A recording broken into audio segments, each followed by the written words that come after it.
अस्सलाम वालेकुम students, how are you students. आज हम एक बहुत खूबसूरत मिली नगमा पढ़ेंगे। आप लोगों ने भी मेरे साथ ये मिली नगमा तरन्नुम के साथ पढ़ना है। Let's start.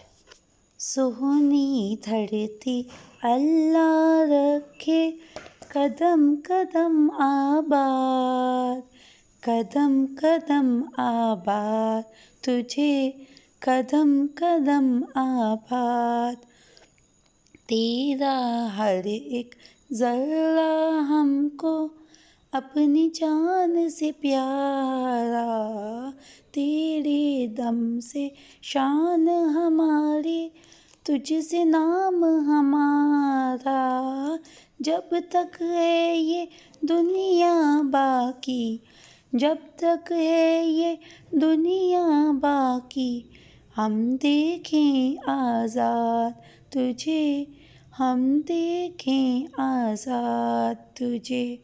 सोनी धरती अल्लाह रखे, कदम कदम आबाद, कदम कदम आबाद तुझे, कदम कदम आबाद तुझे।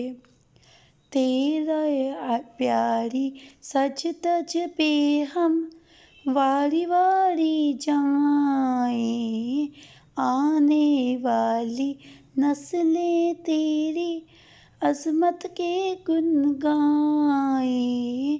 जब तक है ये दुनिया बाकी, जब तक है ये दुनिया बाकी, हम देखें आज़ाद तुझे, हम देखें आज़ाद तुझे। सोनी धरती अल्लाह रखे, कदम कदम आबाद, कदम कदम आबाद तुझे, कदम कदम आबाद तुझे। क्लास, आप लोगों ने ये पोएम, ये मिली नगमा याद करना है और बार बार रिपीट करना है। ओके, अल्लाह हाफिज़।